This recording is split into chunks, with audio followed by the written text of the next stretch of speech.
semua keadaan jiwa kita, hati kita, perasaan-perasaan kita sudah lebih dulu bahkan pernah dirasakan oleh Nabi Muhammad SAW. Kalau Anda pernah gelisah, Nabi dulu pernah gelisah. Kalau Anda bahagia, Nabi juga pernah bahagia. Kalau Anda merasakan kekhawatiran, Nabi dulu pernah khawatir. Dan miniatur kehidupan kita sudah dicontohkan dalam perjalanan kehidupan Nabi Muhammad SAW agar kita bisa belajar mengatasi problematika kehidupan. Allahu Akbar, kalau beliau tidak diutus oleh Allah, kita tidak tahu bagaimana cara menyelesaikan pemetaan kehidupan kita hingga dengan saat ini.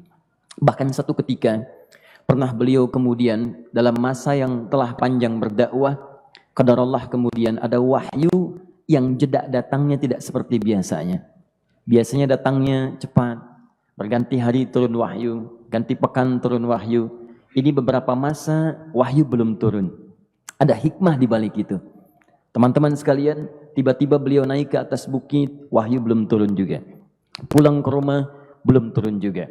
Sampai keadaan itu terlihat oleh kalangan kafir Quraisy dan mereka berkata, lihatlah Muhammad sudah gila. Dituduh gila. Jadi kalau Anda cuma dituduh dengan hal-hal yang ringan, dituduh soleh, kan? Dituduh kemudian orang yang berubah, dituduh semakin beriman dan sebagainya, barangkali itu lebih baik. Nabi dituduh gila, Anda bayangkan. Tuh Muhammad sudah gila. Muhammad sudah ditinggalkan oleh Tuhannya. Muhammad sudah kehilangan pegangannya.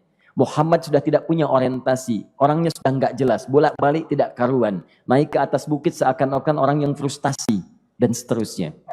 Tapi tahukah Anda apa yang terjadi? Setelah berbagai cacian, makian, tuduhan macam-macam diterima oleh Nabi SAW, lantas tibalah masanya Allah menurunkan satu surah, bahkan disandingkan dengan surah yang lainnya, bersandinglah dua surah ini secara bersamaan turun. Surah ke-93 dan surah ke-94-nya terkait berkelindan memberikan satu harapan yang sangat panjang. Kata Allah, "Wadduha wal-laili idza saja."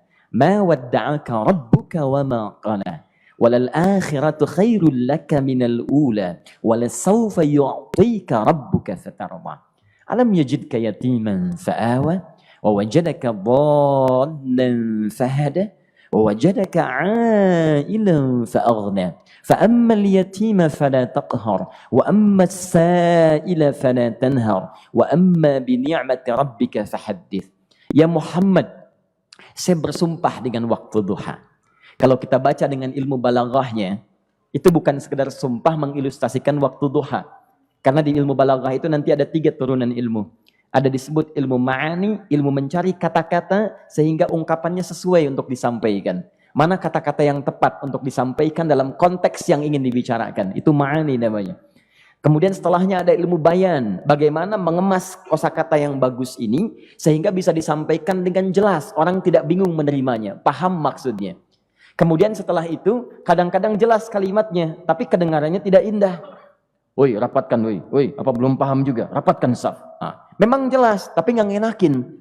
Maka bagaimana caranya disampaikan dengan jelas, tapi hati kita terasa nyaman, memuji.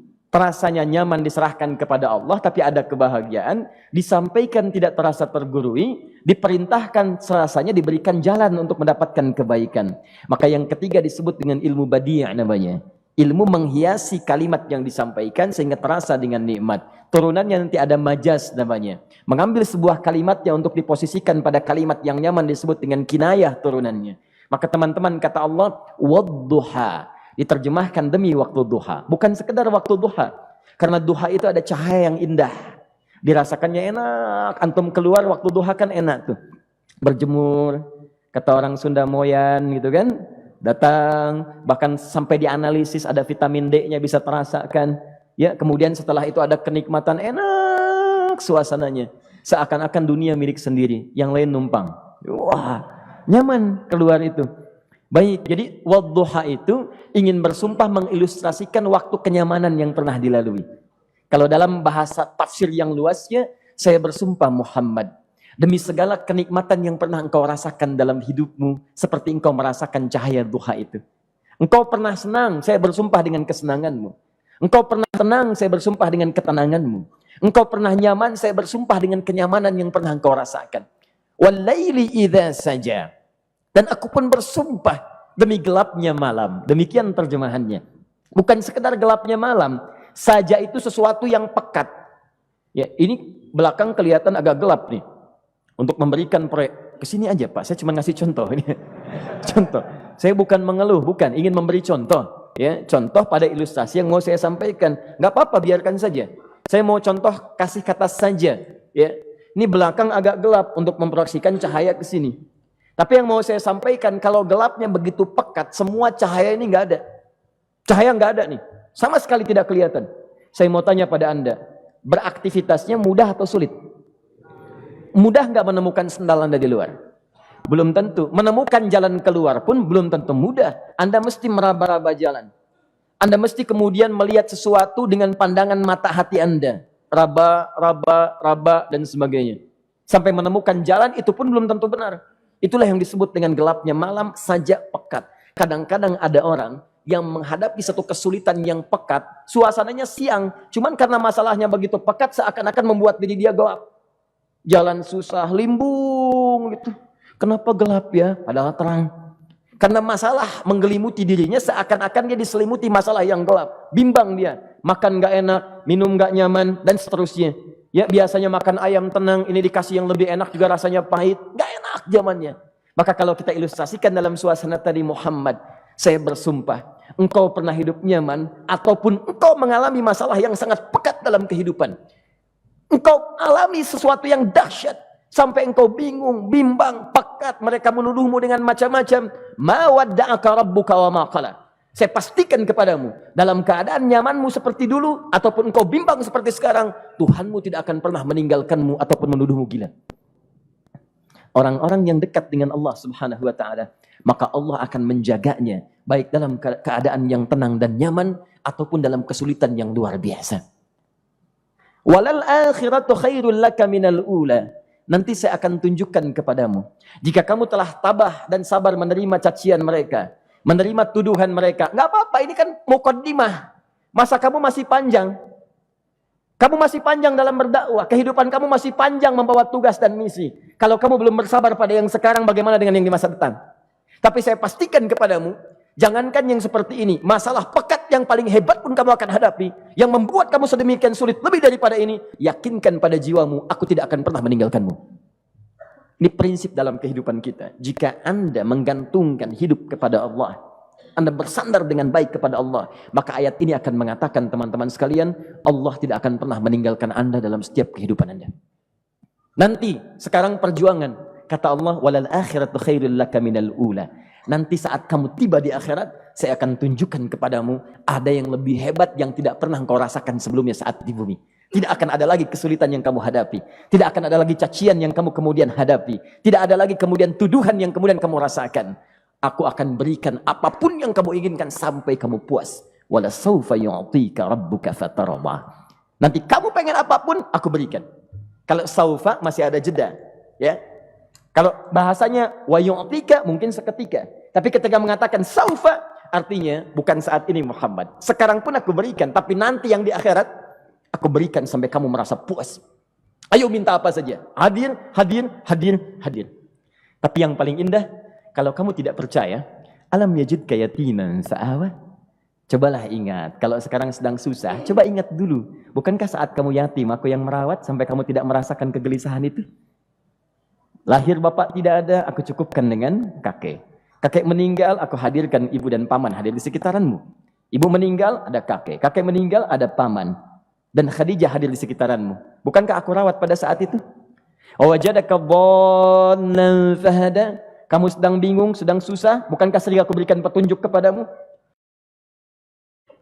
Wajadaka ailan fa'aghna. Kamu merasakan kesulitan, lahir dalam keadaan yatim, tidak ada pendukung, maka aku jadikan kaya. Bukankah saat kamu menikah dengan Khadijah, aku tambahkan lagi pendukung untuk misi dakwahmu? Ini pesan dalam Al-Quran. Kalau Anda sedang merasa susah, kalau ingin menenangkan diri, ingat-ingat yang baik-baik yang dulu. Kalau Anda sedang jatuh dalam bisnis, ingat-ingat saat Anda meningkat dalam bisnis Anda. Allah tidak pernah tinggalkan Anda. Mungkin ini ujian untuk membuat Anda lebih hebat lagi di masa depan. Kalau Anda tidak tahan bantingan yang sekarang, bagaimana Anda bisa mengatasi pelintiran yang akan datang? Karena dalam kehidupan bukan cuma dibanting. Anda mungkin mengalami penyingkiran, penyungkuran, lipatan, guntingan, bantingan, macam-macam. Jikalau satu gaya belum bisa Anda atasi, bagaimana Anda bisa berharap mendapatkan turunan yang lainnya? Selalu ingat bahwa jika hidup Anda ingin tampil gaya, Anda harus merasakan tekanan dalam kehidupan. Karena F selalu berbanding lurus dengan P, hukum Pascalnya. Gaya berbanding lurus dengan tekanan. Orang yang ingin tampil gaya dalam kehidupan, maka dia mesti siap menghadapi tantangan-tantangan hidup yang diatasi. Turun ayat. Sampai ujungnya. Jikalau kamu sudah begini lagi, jangan pernah kamu membentak orang lain. Jangan pernah merendahkan orang lain. Karena Allah pun menjaga setiap hamba sepanjang ia mendekat kepadamu. Setelah itulah turun kemudian surah Al-Insyirah.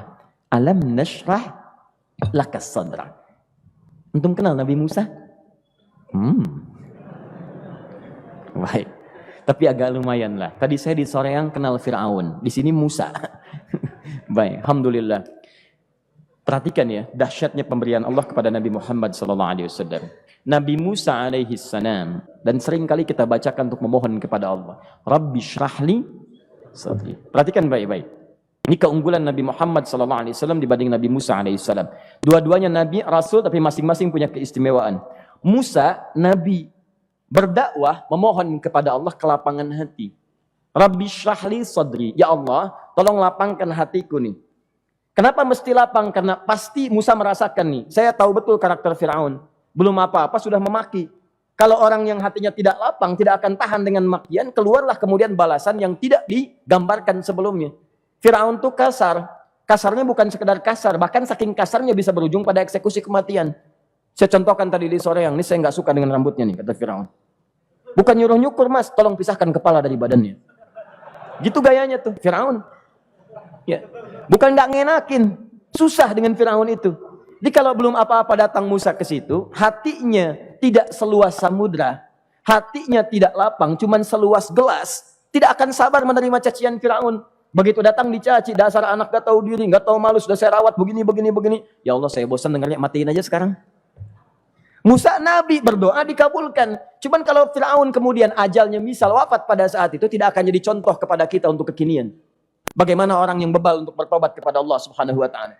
Bagaimana penyimpangan dalam kedudukan. Bagaimana dia kemudian akrab dengan pengusaha yang gelap. Di pengusaha gelap berpartner dengan penguasa zalim. Sudah ada dari dulu. Pengusahanya disebut dengan Qarun. Kemudian mohon maaf, ya, yang pemimpinnya disebut dengan Fir'aun. Tokoh intelektualnya disebut dengan Haman. Makanya cerita ini komplit di Quran. Sudah ada. Di setiap persoalan dalam kehidupan masyarakat disebabkan tiga hal yang berkolaborasi. Kalau bukan penguasa zalim, berpartner dengan pengusaha gelap, ditopang oleh intelektual yang sembrono. Itu persoalan. Jadi kalau ada sekarang intelektual menyalahgunakan kepintarannya, dia terlambat, sudah ada Haman dulu. Dan gak usah bersaing, dia bisa bikin piramida, Anda belum tentu bisa membuatnya. Kalah Anda, masih kalah hebat. Ya, jadi kalau dititipkan sesuatu, jangan disimpangkan. Yang ingin saya sampaikan, Musa mengatakan, Rabbi syrahli sadri. Nabi berangkat berdoa dikabulkan oleh Allah. Nabi Muhammad belum minta turun ayat. Alam nashrah laka sadrak. Yang ini minta Rabbi syrahli sadri. Nabi Muhammad alam nashrah laka sadrak.